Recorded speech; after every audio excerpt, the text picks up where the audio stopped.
Agnès, bonjour. Merci Bonjour, de nous accorder un peu de temps sur ce festival Quai des Bulles à Saint-Malo. avec plaisir. Vous êtes co-auteur de Sacré Dieu Oui, tout à fait. avec Frédéric Lenoir. Qui a eu l'idée originale à la base de cet album? Alors en fait, Frédéric Lenoir est un spécialiste des religions et des spiritualités. C'est un auteur qui est sociologue et philosophe et qui écrit des livres depuis 30 ans sur le thème des religions et des spiritualités. Et on s'est rencontrés lors d'une dédicace croisée parce qu'il a préfacé un de mes précédents albums, Philo Comics. Et donc, comme il aimait mon travail, il m'a proposé avec lui de mettre en scène toute cette matière sur l'histoire des spiritualités, des religions, de la mettre en scène en bande dessinée. Et il m'a proposé de faire quelque chose de rigolo à deux, en fait, d'instructif, de passionnant, de pédagogique, mais aussi d'humoristique. Comment vous êtes-vous réparti l'écriture, le scénario, les dialogues, la mise en scène, sachant que vous êtes au dessin? Est-ce qu'il ne fallait pas mettre Frédéric Lenoir au dessin? En fait, non, mais il aurait pu, parce que franchement, il y a le personnage de Dieu, l'idée de Dieu prend tellement de formes différentes. Hein. Moi, je me suis amusée. Des fois, c'est juste un gribouillis où il n'y a plus rien parce que les humains décident de devenir athées. Donc, on peut vraiment s'amuser à trouver plein de formes.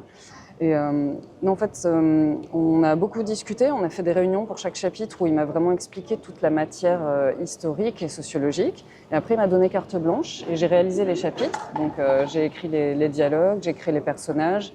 Les blagues, j'ai fait les dessins et la couleur. Et après, lui repassait derrière moi, il corrigeait tout ce qui n'était pas juste au niveau historique.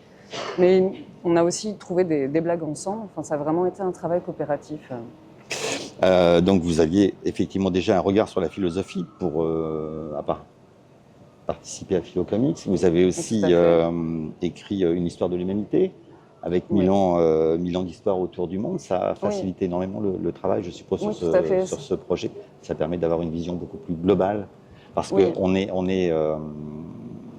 sur une frise historique tout à fait. complète qui part de la préhistoire Oui. jusqu'à notre époque Avant moderne. Dieu, avant l'idée du divin, jusqu'à aujourd'hui où Dieu revêt des millions de visages différents, puisqu'on est à l'heure de la mondialisation. Donc on a accès un petit peu à toutes les religions et il y a beaucoup d'êtres humains qui ont une sorte de religion à la carte, qui piochent un petit peu partout. Donc ça, c'est génial en fait à étudier. Et en plus, ça aide vraiment à comprendre la société actuelle, parce que voilà, on comprend des phénomènes religieux qui sont aussi des phénomènes de repli identitaire, par exemple, derrière, ou la volonté des êtres humains de toujours répondre à une question, à une quête de sens, et donc de trouver le plus de moyens possibles de, voilà, de répondre à ce besoin de sens à donner à leur vie. Alors moi qui n'ai pas fait de philo depuis le lycée, c'est-à-dire avant-hier pratiquement, j'ai été bluffé par la clarté du récit et de l'explicatif sur un sujet qui est quand même très sensible à notre époque. Comment est-ce que vous avez fait pour synthétiser, rendre aussi lisible l'histoire de Dieu, puisque il s'agit bien d'un biopic de Dieu? Oui, tout à fait. Ça a été difficile. Enfin, moi, ça fait 10 ans que je fais de la vulgarisation scientifique et que je travaille sur les sciences humaines. Frédéric, lui, ça fait plus de 20 ans qu'il vulgarise. Et c'est vraiment un excellent vulgarisateur. Quand on lit ses livres, ce que je vous recommande vraiment, on comprend tout. Et donc, ensemble, on a essayé d'aller encore plus loin dans entre guillemets, la simplification, pas du propos, mais vraiment de la forme.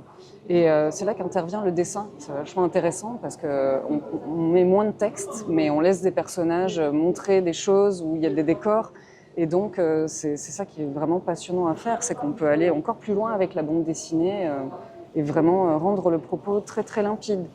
Mais on a vraiment travaillé sur toutes les transitions de chapitres. Enfin, c'est vraiment comme une espèce d'accordéon qu'on déplie de l'humanité.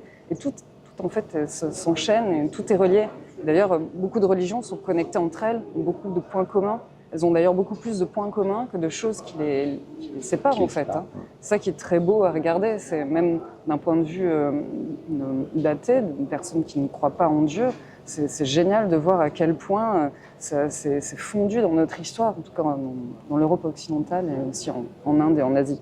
Tout est vraiment relié ensemble.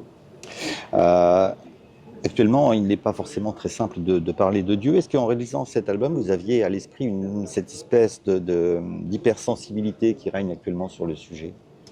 Oui, mais moi j'aime le défi. Et avec Frédéric, on avait envie de s'amuser, tout en sachant que on faisait quelque chose qui pouvait être quand même assez utile, parce que c'est vraiment un livre de décryptage. Et donc, ce que je disais tout à l'heure, c'est que notamment pour le chapitre sur la religion aujourd'hui, on sait que le XXIe siècle va être religieux, il y a un fort retour des religions, mais ce ne sont pas les mêmes religions qu'à l'époque. Enfin, ce sont des religions qui sont adaptées au monde d'aujourd'hui, ou plutôt les êtres humains prennent aujourd'hui ce dont ils ont besoin, qui est différent de ce dont ils avaient besoin à l'Antiquité, par exemple. Et donc c'est vraiment un outil qui permet de comprendre de grands enjeux actuels. Et excusez-moi, je me souviens plus le début de la question. C'était par. Oui, le côté insensible. Oui. Alors, nous, on a fait un livre qui est à la fois très respectueux et qui est aussi irrespectueux. Donc, très respectueux dans le sens où on trouve que toutes ces formes de spiritualité sont très belles et on a pris beaucoup de soin d'être très juste, même au niveau des costumes, des noms des dieux, des pratiques. C'est vraiment très documenté. Et irrespectueux dans le sens où notre personnage fictif de Dieu, lui, regarde l'humanité d'en haut. Et c'est vrai qu'il s'amuse à regarder un petit peu, il a un regard tendre et amusant sur ces êtres humains qui essaient de s'approprier quelque chose de beaucoup plus grand qu'eux, c'est-à-dire leur destinée, le divin, et qui essaient d'appliquer ça dans la vie de tous les jours. Et voilà, comme les êtres humains sont des êtres imparfaits, forcément, il y a toujours des problèmes. C'est là que ça devient rigolo. Donc voilà, on peut aussi un petit peu taquiner les humains qui parfois font n'importe quoi avec les religions. Le récit, effectivement, se fait sur un ton qui est très léger. Vous insérez dans les dialogues une touche d'humour pratiquement à chaque case. C'est pour alléger le propos. Et comment est-ce que vous avez trouvé ces petites plaisanteries qui interviennent, mais oui, pratiquement à chaque case, et des cases, il y en a dans l'album. Oui, il y avait une volonté d'alléger un peu le propos, parce que c'est très dense, mais pour moi, faire de l'humour, ça ne veut pas dire simplifier. Au contraire, moi, je me suis vraiment mis dans la peau de tous ces humains au cours de l'histoire qui devaient régler des problèmes graves, et ils avaient une religion qui les aidait, et c'est tellement impossible que l'humour, c'est vraiment cette espèce de manière un petit peu comme ça, l'humour désespéré, on n'y arrive pas, vraiment de souffler, en fait, par rapport à... Parfois, c'est très très grand à porter quand même, une religion, les rites, tout ça, c'est beaucoup de responsabilités, surtout dans les religions éthiques, où les humains doivent toujours surveiller ce qu'ils font, toujours se comporter bien, tout ça. Et voilà, moi je me dis, des fois, on n'y arrive pas, on craque, et voilà, l'humour aide un petit peu à dédramatiser tout ça. Dieu est né avec la pensée, la conscience de l'homme qui s'éveille. Je crois que vous parlez de notion d'art à un moment. C'est que oui. L'art a créé Dieu, ou l'art a permis à l'homme de se rapprocher de cette notion de divin. Oui, tout à fait, parce qu'à un certain moment, on s'est posé la question de la représentation du divin. Et donc, ça a pris plein de formes, et c'est ça qui est génial pour une dessinatrice, c'est de s'emparer de cette matière. En plus, moi, j'ai fait des études d'histoire de l'art, et pendant des siècles, en Europe occidentale, l'Église catholique a été un très gros commanditaire d'œuvres d'art. Il n'y avait quasiment que ça, en fait, parce que les riches seigneurs, mais il y avait souvent des sujets religieux. Donc, il y a toute une iconographie assez magique dont on peut s'emparer.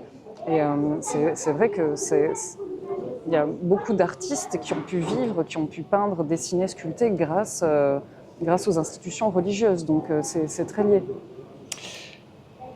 La conscience de son rapport, et là on peut le rapprocher un petit peu de la recherche du spiritisme à notre époque, la conscience de son rapport avec l'environnement influence la représentation que l'homme se fait de Dieu. Quand vous dites du spiritisme, vous parlez de faire tourner les verres Non. Ça, j'ai pas eu la place d'en parler dans la bande dessinée, et je le regrette. Non, je parlais plutôt des mouvements... le retour aux religions animistes, voilà, chamanisme, voilà, contact tout ce avec qui les esprits. en lien avec le mouvement hippie, par exemple, Oui, le tout à retour à fait. la terre, le retour à l'amour des arbres. Oui, c'est ça qui est très très intéressant à étudier, c'est qu'au bout de plusieurs siècles de religion monothéiste qui s'est rigidifiée, notamment on parle de la religion catholique, qui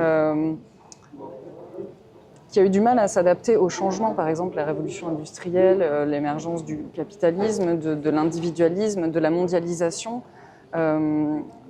fait, il y a toujours un phénomène où quand les religions grossissent trop, elles ne sont plus adaptées, ou en tout cas, elles peuvent être parfois détournées par des pouvoirs politiques ou par des pouvoirs religieux, et le petit peuple n'est plus connecté, et donc il y a une volonté de se tourner vers autre chose. Et donc là, clairement, au XXe siècle, il y a le mouvement, on va dire le mouvement hippie, qui est retour vers la nature, parce que la religion chrétienne, par exemple, était devenue trop dogmatique, ne correspondait plus à ce que les gens attendaient. Les messes en latin, par exemple, ça ne correspondait plus. Enfin, personne ne parlait le latin. C'était vraiment l'image d'un dieu sévère, masculin, qui punit. Donc la volonté de retrouver aussi une image plus féminine. Donc c'est pour ça que, par exemple, en Amérique latine, la Vierge Marie a énormément de succès. Mais aussi la volonté de s'ouvrir vers des choses... Enfin, avec la religion catholique, il y a eu une grande déconnexion avec la nature, puisque la nature, c'est quelque chose que dans nos sociétés occidentales qu'on est venu exploiter. Avec l'industrie, etc., à la détruire, à l'exploiter, c'est vraiment devenu une chose... Avant, c'était vraiment l'image du paradis, c'était un cadeau de Dieu, en fait. Et aujourd'hui, c'est quelque chose qu'on peut exploiter. C'est vraiment quelque chose de très matériel. Et donc, il y a des humains qui ont besoin de revenir, via la religion, à une connexion à la nature. Mais pas que la religion, il y a aussi l'homéopathie, il y a plein de choses, les plantes qui soignent, qui guérissent. Donc, c'est un des phénomènes actuels, oui, spirituels actuels. Il y en a plein. Anne-Lise, merci beaucoup. Merci Merci beaucoup à pour vous. cet entretien. Et puis voilà, un album qu'on ne peut que conseiller de mettre dans toutes les bibliothèques et bibliothèques d'établissements scolaires aussi, clairement. Merci Merci beaucoup, c'est un beaucoup. très bel album. Merci.